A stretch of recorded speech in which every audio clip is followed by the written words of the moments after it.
ঘটনাটি যিনি পাঠিয়েছেন তার নাম সাবিত আলম। চলুন শুরু করা যাক। কথায় আছে, পাপ ছাড়ে না বাপকে। সময় এক সময় সকল অন্যায়ের বিচার করে।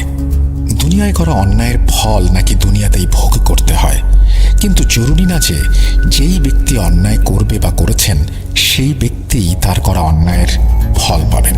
কখনো কখনো তার উত্তরসূরিদেরও এই অন্যায় বা অপকর্মের মাসুল গুনতে হয়।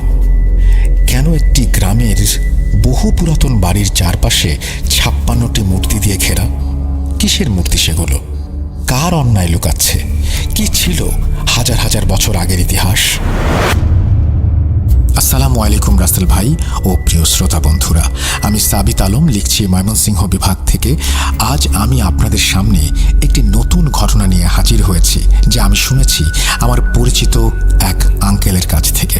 সেই আঙ্কেলের নাম মোহাম্মদ জালাল উদ্দিন। উনি পেশায় একজন নাইট গার্ড। ইউনিভার্সিটি লাইফে থাকাকালীন বন্ধুর মেসে প্রায় যাতায়াত ছিল আমার। রাত জেগে আড্ডা, তাস খেলা এসব খুব চলতো আমাদের মাঝে তখন। একদিন রাতের বেলা আমরা চিন্তা করলাম সবাই মিলে বিরিয়ানি রান্না করে খাবো। সেই সুবাদে বিল্ডিংয়ের নাইট গার্ড আঙ্কেলকেও দাওয়াত দেওয়া হলো, যেহেতু ওনার সাথে আমাদের একরকম সুসম্পর্ক ছিল। যথারীতি রান্না বান্না শেষে খাওয়ার পর নানান বিষয়ে আড্ডা চলছিল আমাদের মাঝে। হঠাৎ প্রচণ্ড শব্দে বাজ পড়তে শুরু করলো। বৃষ্টি নামলো আকাশ ভেঙে। এমন ওয়েদারে ভূত নিয়ে নানান রকম জল্পনা কল্পনা আর মতামত, নানান রকমের মতবিরোধ নিজেদের মাঝে। ভূত নেই, ভূত আছে, জিন আছে, এসব নিয়ে জালাল আঙ্কেল বাহির থেকে মশার কয়েল নিয়ে এসে সেটা জ্বালিয়ে দিয়ে আমাদের আড্ডায় যোগ দিলেন। হঠাৎই বিদ্যুৎ চলে গেল ঝড়ের প্রকোপে। নীরবতা ভেঙে আঙ্কেল বাঁচখাই গলায় বললেন, বাবারা, তোমরা ভূত নিয়ে কথা বলছো তাই না? ভূত বলে কিছু নেই, যা আছে তা হলো শয়তান আর জিন। এদের নিয়ে মজা করতে হয় না, বিপদ হয় অনেক। আমার বন্ধু পারভেজ বলল, কেন চাচা, আপনি কি ভূত নিয়ে মজা করে কোনো বিপদে পড়েছেন নাকি? এই বলে পারভেজ হাসিতে ফেটে পড়ল। চাচা চুপ। বাইরে বৃষ্টি বাড়ছে।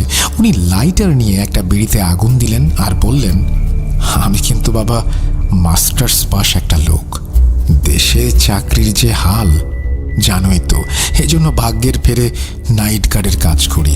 তবে ভার্সিটি লাইফে আমিও তোমাদের মতো এ সমস্ত এনজয় করতাম। কিন্তু কথায় আছে না, ভাগ্য যেখানে যায় সেখানেই নিয়ে যায়। আমার জীবনের সবথেকে বড় ভুল ছিল ভার্সিটি লাইফের শেষ বর্ষের ট্যুর, যা কারো অতীতের ভয়াবহ আবরণে ঢাকা ছিল। ওনার এই রহস্যময়তার কথা শুনে আমি ওনাকে বলি, চাচা কি এত রহস্য করে কথা বলছেন? কি হয়েছিল সেটা তো আগে শোনাবেন। চাচা বিড়িতে টান দিলেন। ধোঁয়া ছাড়তে ছাড়তে উনি ওনার জীবনের সেই ভয়াবহ সময়ের আদ্যপান্ত আমাদের শোনালেন। জালাল চাচার শেয়ার করা ঘটনাটি আমি ওনার ভাষাতেই পরিমার্জন করে আপনাদের সামনে উপস্থাপন করছি এবং অনিচ্ছাকৃত ভুল ত্রুটির জন্য সবার কাছে ক্ষমা প্রার্থনা করছি। বলছেন জালাল চাচা।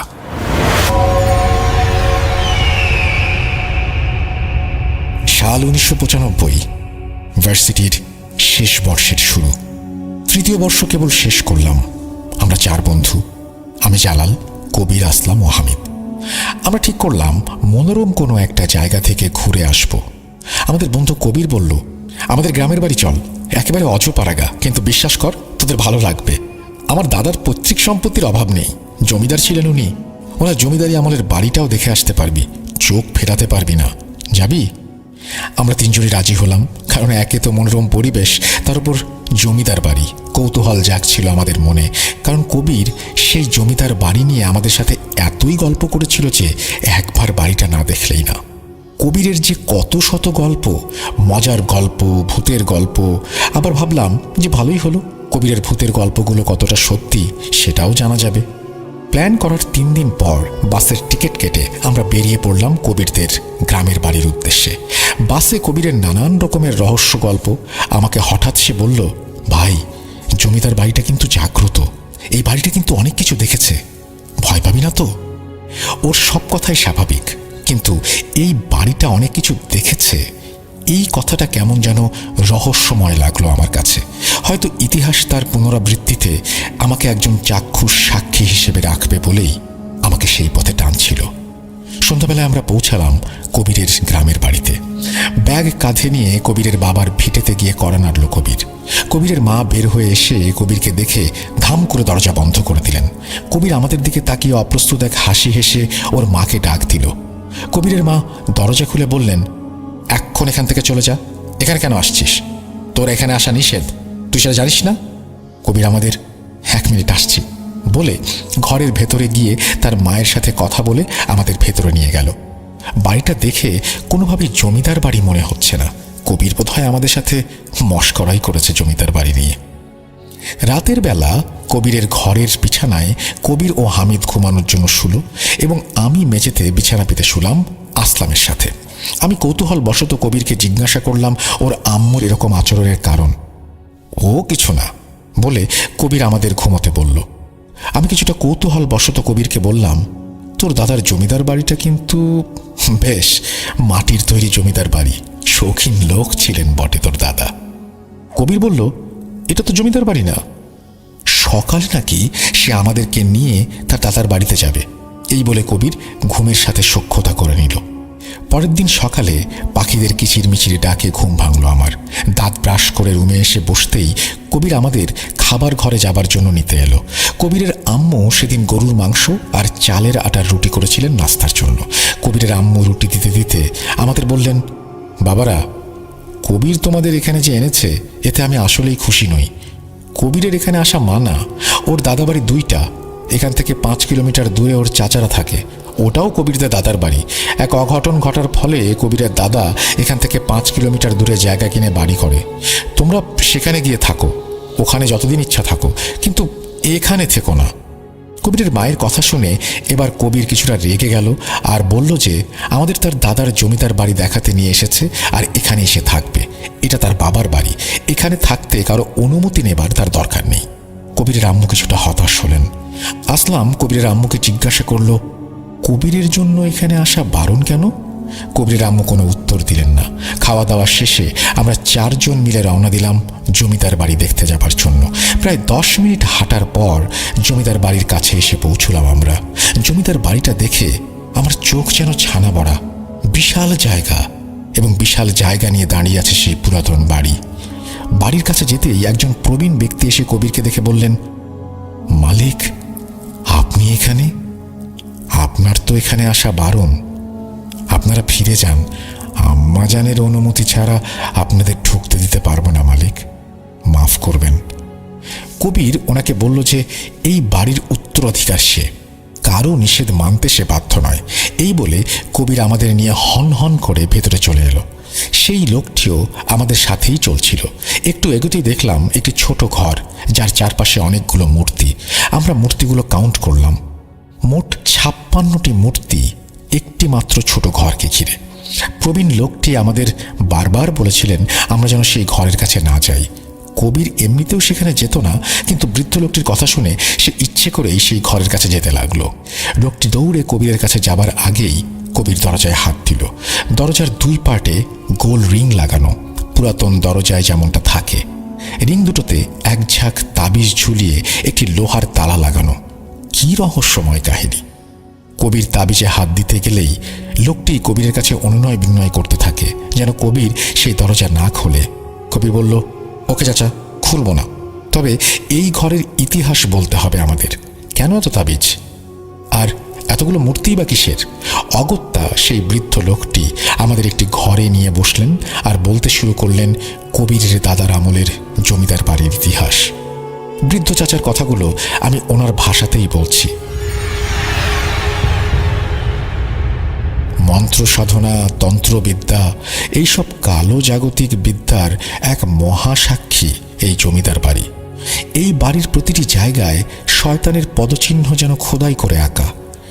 এই বিদ্যার জনক যিনি, তার মহাপাপী আজ থেকে 90 বছর আগে এই বাড়ি ও এই গ্রামে চরম এক বিপদের সূচনা করে। উনি ছিলেন জমিদার, ওনার নাম ছিল জমির আলী মুন্সি। ধর্মে মুসলিম হলেও কালী সাধনার প্রতি মারাত্মক আকর্ষণ ছিল ওনার। নিজের আপন 3 ভাইকে ষড়যন্ত্র করে জিন্দা কবরে দাফন করিয়ে এই জমিদারি নিজের হাতে পেয়েছিলেন তিনি।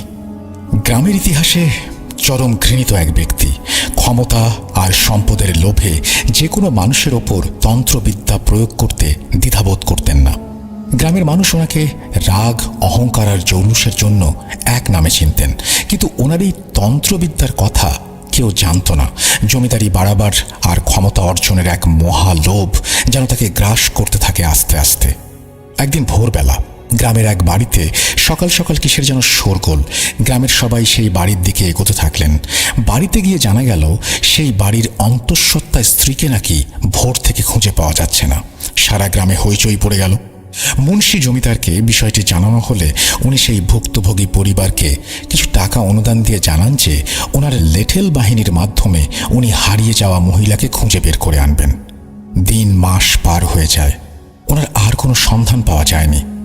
6 থেকে 7 মাস পর এক জমিদারি বৈঠকে জমিদার সাহেব এক নাবালক ছেলেকে নিয়ে হাজির হলেন। ছেলেটার চেহারায় যেন অদ্ভুত কিছু একটা আছে। বৈঠকে দূর এলাকার প্রতাপশালী একজন হিন্দু জমিদার অর্জুন রায় বাহাদুর সাহেবের সাথে জমি নিয়ে জমির আলী মুন্সির অনেকক্ষণ ধরে কথা কাটাকাটি হয়। জমির সাহেব কিছুক্ষণ চুপ থেকে ছেলেটার দিকে হ্যাঁ বোধক ইশারা করে। ছেলেটা একটা বিদঘুটে হাসি দিয়ে চুপ হয়ে গেল। অর্জুন রায় সেদিনের মতো সেখান থেকে চলে গেলেন। এর পরের ঘটনা অর্জুন রায় বাহাদুরের বাড়ির।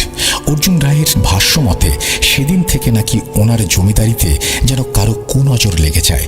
একে একে ফসলি জমিগুলো শুকিয়ে যাচ্ছিল, দুধেল গরু ছাগলগুলো শুকিয়ে যেন কঙ্কাল হয়ে যাচ্ছিল। অর্জুন রায় তার ঘরে কারো অস্তিত্ব অনুভব করতে থাকলেন সব সময়। একদিন রাতে অর্জুন রায় তার স্ত্রী হিমানী রায় বিছানায় ঘুমন্ত অবস্থায় ঘরে কারো হাঁটার আওয়াজ পেলেন। ওনারা জিজ্ঞেস করলেন যে ঘরে কে আছে। 4 দেয়ালের চারপাশ থেকে উত্তর আসে, হোলি খেলবি? রক্তের হোলি? এই নে, তোদের জন্য উপহার রেখে গেলাম। এই কথা শুনে অর্জুন রায় হ্যারিকেনের সলতেতে আগুন দিলেন, কিন্তু ঘরের কোথাও কেউ নেই। কিন্তু অর্জুন রায় ও তার স্ত্রী হিমানী রায়ের জীবনে সেদিন যা ঘটেছিল সেটা কল্পনা করা অসম্ভব। অর্জুন রায় হ্যারিকেন জ্বালিয়ে বিছানার মাঝে হাত রেখে বুঝলেন বিছানায় তরল কিছু একটা আছে যা আঠার মতো তার হাতে লেগে যাচ্ছে। হ্যারিকেন বিছানার মাঝে এনে উনি যা দেখলেন সেটা দেখে ওনার পৃথিবীটা যেন উল্টে গিয়েছিল। ওনার 7 মাস বয়সী কোলের শিশু শরীরের অর্ধেক অংশ খাওয়া, মাংস এমনভাবে খাওয়া যে লাশের কঙ্কাল বেরিয়ে গেছে। হাড়ের কোনো ক্ষতি হয়নি। অর্জুন রায়ের স্ত্রী হিমানী রায় সেই রাতের পরে মানসিকভাবে ভারসাম্যহীন হয়ে পড়েন। ছেলের এমন অস্বাভাবিক মৃত্যুর কারণ খুঁজে বের করার আগে ছেলের লাশ দাহ করবেন না বলে পণ করলেন অর্জুন রায়। গ্রামের ওঝা, তান্ত্রিক সকলকে জড়ো করলেন উনি। তাদেরই মধ্যে একজন ওঝা হারাধন নাগ। হারাধন নাগ কিছুক্ষণ আসন করে চোখ খুললেন। হঠাৎ চোখ উল্টে গেল ওনার। কাঁপতে কাঁপতে উনি বললেন, খালির ভোগ হিসেবে তোর ছেলেকে দেয়া হয়েছে, কিন্তু এ কেমন খালি? এ তো পুরুষ। ভগবান, এ আমি কাকে দেখছি? এই বলে হারাধন ওঝা চোখ বন্ধ করে অজ্ঞান হয়ে গেলেন। কিছুক্ষণ পর ওনার জ্ঞান ফিরলে ওনাকে জিজ্ঞাসা করা হয় অর্জুন রায়ের ছেলের মৃত্যুর কারণ। উনি জানালেন অর্জুন রায়ের ছেলেই নয়, শুধু ওনার জমিদারি, পরিবারের শান্তি সব কিছুর পেছনে একটা নরপিশাচ ছেড়ে দেওয়া হয়েছে যে একে একে সবার রক্ত চুষে মারবে। দেখতে কালীর মতো, কিন্তু কালী নয়, সে একজন পুরুষ। অর্জুন রায় জিজ্ঞেস করলেন যে এই নরপিশাচটাকে কে ছেড়েছে। হারাধন ওঝা জানালেন যে তিনি এই প্রশ্নের উত্তর জানেন না। এই সমস্যার সমাধান চাইলে হারাধন ওঝা জানায় যে নিজের জীবন দিয়ে এই কাজ সমাধান করা তার পক্ষে সম্ভব না। এমন ব্যক্তি এই কাজ করেছে যার তন্ত্রবিদ্যা অনেক পরিপক্ক, অনেক ঝানু আর বিজ্ঞ সে। এই বিদ্যা কাটার শক্তি তার নেই, এই বিদ্যা কাটাবার শক্তি তার নেই। হারাধন ওঝা নিজে থেকেই উঠে চলে গেলেন। চলে যাবার আগে, সবাই তৈরি হও, রক্তের হোলির দেবতা এই গ্রামে পা দিয়েছে, তোমাদের রক্ত চাই তার। বাঁচতে চাইলে গ্রাম ছেড়ে পালাও, নইলে সবাই রক্তচোষার রোষানলে পড়ে মরব। পালাও সবাই, পালাও। এই বলে উনি আস্তে আস্তে রাস্তায় মিলিয়ে গেলেন, অর্থাৎ চলে গেলেন। গ্রাম জুড়ে হইচই পড়ে গেল। ছেলের মৃত্যুর 7 দিন পর অর্জুন রায়ের পত্নী হিমানী রায়েরও একইভাবে মৃত্যু হয়। একে একে ওনার দাদা, বাবা, পিসি সবারই মৃত্যু হয় 7 দিন পর পর। অর্জুন রায়ের জমিদারিও প্রায় শেষ। এমতো অবস্থায় একদিন রাতে ঘুমিয়ে অর্জুন রায় স্বপ্ন দেখলেন যে একটা লোক কালো চাদর গায়ে ওনার বিছানার সামনে দাঁড়িয়ে ওনাকে বলছেন, জমিদারি নাকি জীবন, বেছে নে, নয়তো রক্ত দে, আর মাত্র 4 রাত, বাঁচতে চাইলে জমিদারি ত্যাগ কর। অর্জুন রায় সেদিন সকালে এই স্বপ্ন নিয়ে চিন্তা করতে করতে ওনার মাথায় নাড়া দিয়ে উঠল জমিদারে জমির আলী মুন্সির কথা। সেদিন বৈঠক শেষে জমির আলী মুন্সি তাকে একটা কথা বলেছিলেন, কি আর করা, তাহলে জমি দিচ্ছেন না অর্জুনবাবু? আচ্ছা, তাহলে যেদিন জান আর জমিদারির মাঝে জমিদারিটাই দিয়ে দেবেন সেদিনই না হয় নেব। উনি আর দেরি করলেন না, লোক লস্কর নিয়ে বেরিয়ে পড়লেন জমির আলীর ঠিকানায়। সন্ধে নাগাদ জমির আলীর বাড়ি পৌঁছে উনি উঠোন থেকে জমির আলীর নাম ধরে ডাকতে লাগলেন। জমির আলী ঘরের চৌকাঠে এসে দাঁড়ালেন আর মুচকে মুচকে হাসতে লাগলেন। অর্জুন রায় ক্রোধে জর্জরিত হয়ে বললেন, জমির, এটা তোর কাজ আমি জানি। তোর ক্ষমতা থাকলে লড়াই করে কেড়ে নিতি, কাপুরুষের মতো নরপিশাচ ছেড়ে দিলি কেন? জমির মুন্সি হেসে উত্তর দিলেন, কাপুরুষ? কে কাপুরুষ? কে নরপিশাচ? কি বলছেন অর্জুন বাবু? অর্জুন রায় নিজের রাগ সামলে রাখতে পারলেন না, কিন্তু ওনার কাছে করার মতো কিছু নেইও। না আছে প্রমাণ, আর না আছে কোনো সাক্ষী, আর না আছে সেই পুরাতন জমিদারির জন্য বল। কিসের ভিত্তিতে লড়তেন উনি? ভগবান একদিন বিচার করবেন বলে অর্জুন রায় জমির মুন্সির বাড়ি ত্যাগ করলেন। পেছন থেকে শুনেছিলেন জমির মুন্সির গলা, ভগবান এখানে নেই, এখানে আছে সে, আমার দাস, বাঁচতে চাইলে পালা। সেদিনের পর থেকে অর্জুন রায় ও তার লোক লস্কর কাউকে আর খুঁজে পাওয়া যায়নি। বাড়ি যাবার জন্য ওনারা বের তো হয়েছিলেন জমির মুন্সির বাড়ি থেকে, কিন্তু নিজ গ্রামে আর ফেরা হয়নি কারো। এরপর জমির মুন্সি প্রভাব খাটিয়ে অর্জুন রায়ের সকল সম্পত্তি ও জমিদারি দখল করে নেয়। জমির মুন্সির এই কুকীর্তি তাহলে ফাঁস হলো কিভাবে বলতে পারেন আপনারা? অর্জুন রায়ের জমিদার বাড়ি দখল করে নেয়ার পর জমির মুন্সি সেখানেই থাকতে লাগলেন। 2-3 মাস কেটে যায়। হঠাৎ একদিন গ্রামের এক বাড়িতে ভোর রাতে কড়া নাড়ার আওয়াজ। দরজার বাইরে থাকা ব্যক্তিটিকে দেখে সকলের মাঝে হইচই পড়ে গেল। কে এটা? কে এসেছে? কে ফিরেছে? সেই মহিলা যে প্রায় 10-12 মাস আগে ভোরবেলা গায়েব হয়ে গিয়েছিল। কপালে বড় টিপ, সিঁথিতে সিঁদুর, চোখের নিচে কালি দেয়া, জিভ লাল, একেবারে যেন কালী প্রতিমা। কিন্তু এই মহিলা তো মুসলমান, কালী প্রতিমার মতো কেন সেজেছে? ওনাকে ধরাধরি করে ওনার বাসায় ফেরত পাঠানো হলো। ওনার স্বামী ওনাকে প্রশ্ন করলেন ওনার এরকম সাজের কারণ কি, আর ওনার সন্তানের কথাও জানতে চাইলেন স্বামী। মহিলা কোনো কথা বলে না। ওনার স্বামী ওনার গালে সজোরে একটা চর মারার পরে মহিলা ওনার স্বামীর পা ধরে উচ্চস্বরে কেঁদে উঠলেন। ওনাকে পানি দিয়ে আর সাহস দিয়ে সামলানো হলো। কিছুটা স্বাভাবিক হয়ে উনি সেদিন রাতের কথা আর এর পরের সকল কাহিনী খুলে বললেন। ওনার ভাষ্য মতে সেদিন রাতে উনি স্বপ্নে দেখেছিলেন যে ওনার একটা ছেলে হয়েছে, আর ছেলেটা হামাগুড়ি দিয়ে আস্তে আস্তে ঘর থেকে বের হয়ে চলে যাচ্ছিল। উনি ঘুম থেকে উঠে আনমনা হয়ে ছেলের পেছন পেছন যেতে লাগলেন। আস্তে আস্তে উনি একটি জঙ্গলের কাছে পৌঁছান, যেখানে উনি দেখলেন একটি হবনকুণ্ড, যার পাশে একটি কাঠের চৌকি, আর হবনকুণ্ডের সামনে কালী মূর্তি। কিন্তু কালী মূর্তির সামনে ছোট একটা বাচ্চার মূর্তির গলায় মালা পরানো আর মুখে লাল সিঁদুর দেয়া। হবনকুণ্ডটি যেন মহিলাটিকে টানছিল নিজের দিকে। মহিলার সজ্ঞানে হবনকুণ্ডের সামনের বিছানায় শুয়ে পড়লেন। এরপর উনি সেখানে কারো অস্তিত্ব অনুভব করলেন। হবনকুণ্ডের সামনে চেহারা ঢাকা একজন ব্যক্তি উঁকি দিতে শুরু করলেন। এরপর নাকি ওনার আর কিছু মনে নেই। জ্ঞান ফিরতেই উনি দেখলেন যে উনি একটি ঘরে বন্দী, হাত পায়ে শিকল পরানো। দিনে 2 বেলা ওনাকে খাবার দেয়া হতো। 3 বেলা তাকে কালী মূর্তির মতো করে সাজিয়ে নাকি সামনে আগুন জ্বেলে পুজো করা হতো। পুজোয় কখনো খাসি, কখনো শূকর, আবার কখনো মহিষ বলি দেয়া হতো। বলির রক্ত নাকি সেই ছোট বাচ্চার মূর্তির মুখে লাগিয়ে দেয়া হতো, আর মহিলার কপালে রক্তের টিকা দেয়া হতো। কিছুদিনের মধ্যেই মহিলা একটি পুত্র সন্তান প্রসব করেন, যার নাকি কোনো নাভি ছিল না। মহিলা ভয়ে সেই ছেলেকে নিজের কাছে আসতে দিতেন না, কিন্তু তাকে জোর করে সেই ছেলের যত্ন করতে বাধ্য করা হতো। ছেলেটা স্বাভাবিকের তুলনায় বেশ জলদি বড় হতে লাগলো। কয়েক মাসেই 3-4 বছরের নাবালক শিশুতে পরিণত হয়ে গেল। এরপর একদিন তার রুমে এক মধ্যবয়সী পুরুষের প্রবেশ। সেই হবনকুণ্ডের সামনে দেখা ব্যক্তি। মুখ থেকে চাদর সরালেই মহিলা দেখলেন এই ব্যক্তি আর কেউ নয়, এই ব্যক্তি হলেন জমিদার জমির আলী মুন্সি। সেই ছোট ছেলেটাকে নিয়ে একটি বৈঠকে যাবার কথা বলেছিল। মাস কেটে যায়, ছেলেটাকে আর দেখেননি সেই মহিলা। গতরাতে খাবার দিতে আসা এক ব্যক্তির কাছ থেকে কিছুটা কৌশলে চাবি চুরি করে উনি বন্দিত্ব থেকে মুক্ত হন এবং এখানে এসে পৌঁছান। এদিকে জমিদার অর্জুন রায়ের সাথে ঘটে যাওয়া ঘটনা তখন কারো অজানা নয়। গ্রামের মানুষ ক্ষুব্ধ হলেন। তৎক্ষণাৎ অর্জুন রায়ের জমিদার বাড়ির দিকে লাঠি সোটা নিয়ে রওনা দিলেন। অর্জুন রায়ের বাড়িতে পৌঁছেই জমিদারের পেয়াদাদের মেরে জমিদারের শোবার ঘরে গিয়ে জমির মুন্সিকে পিটিয়ে মেরে ফেলল।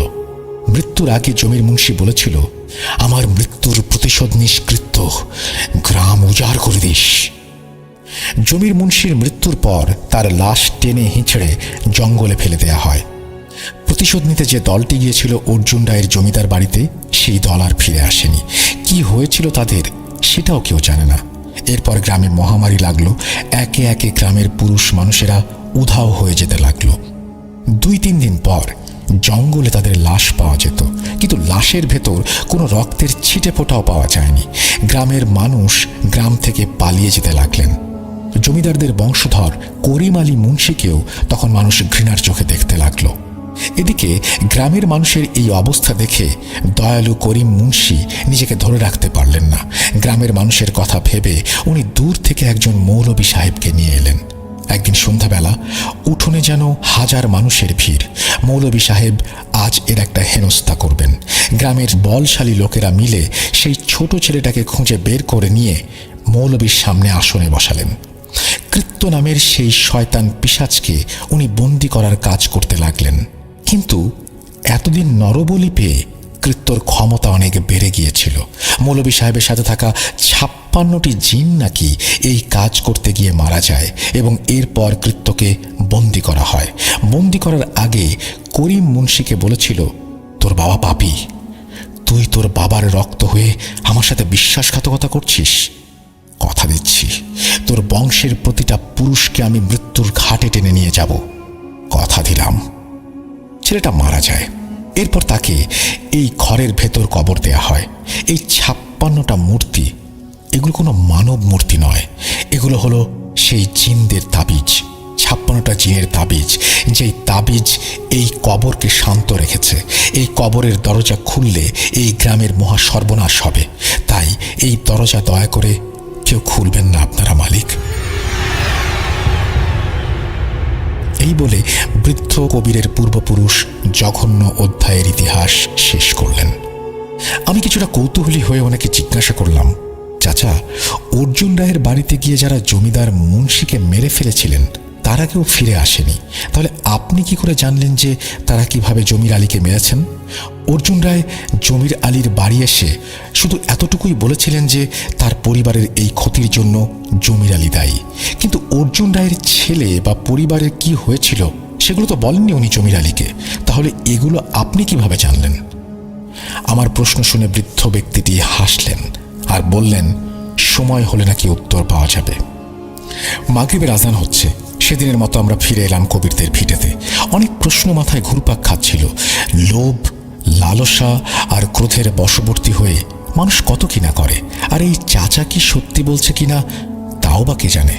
কারণ বাড়ি ফেরার সময় গ্রামের কয়েকজন ব্যক্তিকে আমরা জিজ্ঞেস করেছিলাম যে চাচার কথাগুলো সঠিক কিনা। বিলিভ মি, একটা ব্যক্তিও বলেনি যে চাচার বলা কাহিনীগুলো তারা জানে। হয়তো লোকটা আমাদের বোকা পেয়ে আজগুবি কাহিনী শুনিয়ে দিয়েছে। রাত তখন অনেকটাই হয়ে গেছে, বর্তমান সময়ে 9টার কাছাকাছি। কবিরের আম্মুর ডাক ভেসে আসলো রান্নাঘর থেকে। আমরা রাতের খাবার খাওয়ার জন্য খাবার ঘরের দিকে এগোলাম। খাবার খাওয়ার সময় হামিদ কবিরের আম্মুকে সেই জমিদার বাড়ির কথা জিজ্ঞেস করে।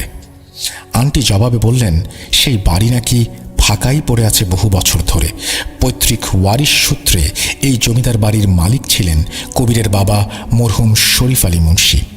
বাড়ির নাম বদনাম হবার ফলে এই বাড়ি বিক্রি করাও সম্ভব হয়নি। এখন সেখানে আর কেউ থাকে না, আর কেউ যায়ও না। এরপর হামিদ সেই বৃদ্ধ লোকের কথা আন্টিকে বলার সাথে সাথেই আন্টি ভাতের বাটিটা সশব্দে মাটিতে রেখে জিজ্ঞেস করলেন, লোকটা কি কুঁজো, ফর্সা করে খুঁড়িয়ে খুঁড়িয়ে হাঁটে? হামিদ উত্তর দিল, হ্যাঁ। আন্টির মুখে যেন কালো মেঘের ঘন ঘটা। উনি কবিরকে বললেন, কবির বাবা, কাল সকালেই তোরা চলে যা। বাবা আমার, দয়া করে এখানে আর থাকিস না। কবির ভাতের প্লেট ধাক্কা দিয়ে দূরে সরিয়ে দিয়ে চেঁচিয়ে তার মাকে অদ্ভুত আচরণের কারণ জিজ্ঞেস করল।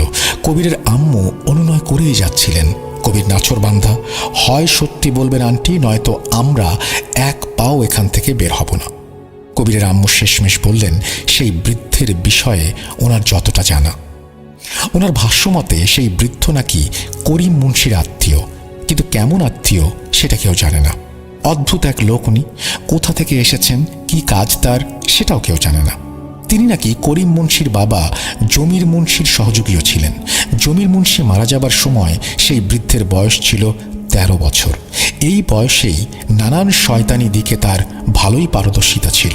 অনেকেই বলে সে নাকি মানুষ না, সে নাকি মৃত, আর শরীরের ভেতর জমির মুন্সির সাধনা করা কোনো শয়তান বাস করছে। কবির তার মায়ের কথাগুলো প্রত্যাখ্যান করে বলল, যদি তাই হয় তবে সেই বৃদ্ধ কেন সেই ঘরের দরজা খুলতে দিল না? উনি যদি জমির মুন্সির সহকারী হন তবে তো দরজা খুললে ওনারই লাভ, আমাদের বাধা দিলেন কেন? এই প্রশ্নের উত্তর কবিরের আম্মুর কাছে ছিল না। সত্যিই তো, কবিরের কথা তো যথেষ্ট লজিক্যাল। এরপর কবির ভাতের প্লেটে হাত ধুতে ধুতে বলল, এসব প্রাচীন কুসংস্কার আর মিথে নাকি এই জেনারেশন বিলিভ করে না, আর তাই সে গ্রাম থেকে কোথাও যাচ্ছে না। কবিরের আম্মু কবিরের পায়ে ধরাটা শুধু বাকি রেখেছিলেন। নির্দয় কবির মায়ের একটা কথাও শুনল না। আমি, আসলাম ও হামিদ ভেবেছিলাম এখানে এসে কি আমরা ভুল করলাম? হয়তো করেছি, হয়তো না, জানি না। পরদিন সকালে খাওয়া দাওয়া শেষ করে আমরা সবাই আবার সেই জমিদার বাড়ির দিকে রওনা হলাম। এবার বাড়ির সামনে আমরা সেই বৃদ্ধকে আর দেখতে পেলাম না। আমরা ভাবলাম যে বুড়ো মানুষ, হয়তো ভেতরে কোথাও গায়ে চাদর মুড়ি দিয়ে ঘুমাচ্ছেন। আমরা জমিদার বাড়ির ভেতরে গেলাম। ঘর ছাড়া কোথাও আর কিছু নেই, না কোনো আসবাবপত্র, না কোনো ছবি, না কিছু। একেবারে ধুধু মরুভূমির মতো ঘর। হাঁটতে হাঁটতে আমরা সেই ঘরটার কাছে গিয়ে পৌঁছালাম, যে ঘরটিকে ঘিরে 56টি মূর্তি। কিসের মূর্তি বোঝা কঠিন, তবে পাথরের ফলক বললে বেশ বাড়িয়ে বলা শোনায়। প্রতিটা ফলক আমরা পর্যবেক্ষণ করলাম। এক এক ফলকে এক একটা নাম লেখা, যেমন নুরান, সালেহ, আমিন, তারিক, হিদায়া। বুঝতে পারলাম এই নামগুলো সেই জিনগুলোর হতে পারে, সেই বৃদ্ধের কথা সামান্য পরিমাণ সত্যতা যদি থাকে।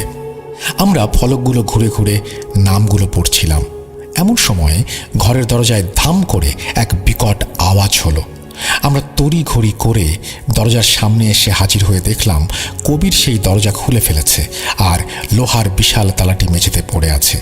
আমাদের কানে যে শব্দটা এসেছিল সেটা সেই তালাটিরই পড়ার শব্দ।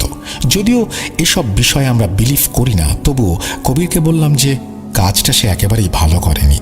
এরপর আমরা সেই ঘরের ভেতরে প্রবেশ করলাম। কি আর করব, দরজা যখন খুলেই ফেলেছি, ঘরটা না দেখলে তো আর হয় না। ঘরের ভেতরে কিছুই নেই, শুধু একটা উঁচু ঢিবির মতো কিছু একটা ঘরের মাঝ বরাবর, আর সেই ঢিবির ওপরে কালো গিলাফ দিয়ে ঢেকে রাখা। এটা যে একটা কবর সেটা বোঝা যাচ্ছিল। কবরের ফলকে লেখা ছিল কৃত্য, জমিদার আলী মুন্সির একান্ত অনুগত দাস, প্রস্থান করুন। গিলাফের ওপরে বিভিন্ন জিনিসপত্র লেখা ছিল এবং একটা গা ছমছমে পরিবেশ। কবির বলল, দোস্ত, আমি শুনেছি দাদাদের নাকি অনেক ধন সম্পদ ছিল, সেগুলো নাকি কোনো এক ঘরে লুকানো আছে, আর সেগুলো রক্ষা করতেই হয়তোবা গ্রামে এমন বদনামি কাহিনী রটিয়েছিলেন আমার পূর্বপুরুষেরা। দাঁড়া, গিলাফটা তুলে দেখি। এই বলে কবির এক টানে গিলাফটা সরিয়ে ফেলল কবরের ওপর থেকে। আমরা বাধা দেওয়ার কোনো সুযোগই পেলাম না। গিলাফ সরে গেলে দেখলাম শুকনো মাটির ঢিবি। এতদিন হয়ে গেছে, তাও কোনো ঘাস বা লতা পাতা জন্মায় নাই। ভয় পেতে শুরু করলাম। মনে হচ্ছিল কোনো এক ঘৃণিত জাহান্নামী সত্তা হয়তো এখানে শায়িত। আর আল্লাহর লানতের ফলে এই কবরে সবুজের কোনো ছোঁয়াও লাগেনি। ঘরের পরিবেশ ঠান্ডা হতে লাগলো। হঠাৎ ঘরের দরজায় কারো ছায়া দেখতে পেলাম আমরা। ছায়াটা হেঁটে হেঁটে আমাদের কাছে আসতেই বুঝতে পারলাম, আরে এ তো সেই বৃদ্ধ। উনি ঘরের ভেতর এসেই সেই কবরের ওপর উঠে মাটি সরাতে লাগলেন। আমরা যেন চেয়ে থেকেও কিছু করতে পারছিলাম না। কোনো এক শক্তি আমাদের পা হাত সব অবশ করে রেখেছে। শুধু চোখ দিয়ে দেখা ছাড়া কিছুই করার ছিল না। মনে হচ্ছে স্বপ্ন দেখছি, ভয়ানক স্বপ্ন। ঘুম ভাঙলে বোধহয় সব ঠিক হয়ে যাবে, কিন্তু না, এটা কোনো স্বপ্ন নয়। লোকটা কবর খুঁড়ে কবরের ভেতরে থাকা একটা কাঠের বাক্স বের করে নিয়ে পালিয়ে গেল। আমরা মেঝেতে পড়ে গেলাম। কি ছিল এটা? এটা কি হলো? আমরা একে অপরের দিকে তাকালাম। আমরা যে একটা বড় ধরনের অঘটন ঘটিয়েছি সেটা বুঝতে পারলাম। ঘরের বাইরে দ্রুত বের হয়ে আসলাম। আমরা ঘর থেকে বেরিয়ে যে এই দৃশ্যটা দেখলাম, সেটা দেখে আমাদের শরীরের রক্ত হিম হয়ে গিয়েছিল। কুয়াশায় যেন চারপাশ ঢাকা। একটা বাচ্চা ছেলের ছায়ামূর্তি দেখা যাচ্ছিল কুয়াশার ভেতর। একে একে 56টা ফলকের সবগুলো সে মাটি থেকে তুলে ফেলে দিচ্ছে, যেন কটাক্ষ করছে তাদের। আমরা দেরি না করে সেখান থেকে পালাবার জন্য ছুটতে লাগলাম। মাঝ রাস্তায় এসে কবিরের কি যেন হলো। পাগল কুকুরের মতো তার মুখ দিয়ে লালা পড়ছিল, আর সে অনবরত গ্রল করতে লাগলো, অর্থাৎ সে শিকারী জন্তুর মতন শব্দ করতে লাগলো। বাড়ির উঠোনে এসে কবির অজ্ঞান হয়ে গেল। আমাদের হইচই শুনে গ্রামের নানান ঘর থেকে লোকেরা বেরিয়ে এসে কবিরের উঠোনে এসে জমা হলো। আমরা গ্রামবাসীকে সব খুলে বললাম। কবিরের মা আমাদের 3 জনের গালে সজোরে চড় বসিয়ে দিলেন। এটা তোরা কি করলি বাপজানেরা, কি করলি? এখন আমার কবিরকে কে বাঁচাবে, কে বাঁচাবে? এদিকে আমরা অনুশোচনার গ্রাসে যেন মাটির সাথে মিশে যাচ্ছিলাম। এ কি করলাম আমরা? আমরা চাইলে হয়তো কবিরকে আটকাতে পারতাম, কেন পারলাম না? কি হবে কবিরের? সন্ধ্যাবেলায় গ্রামের মসজিদের ইমাম সাহেবকে তলব করে আনা হলো কবিরদের বাড়িতে। খবর পেয়ে কবিরের চাচাও এসেছেন। ওনাদের সাথে আরও একজন হুজুর এসেছেন কবিরকে দেখতে। ওনারা ওনাদের কাজ করার জন্য প্রস্তুতি নিচ্ছিলেন। মাগরিবের আজানের ধ্বনি ভেসে এলো আমাদের কানে। আজান শেষ হতেই কবির উঠে বসল।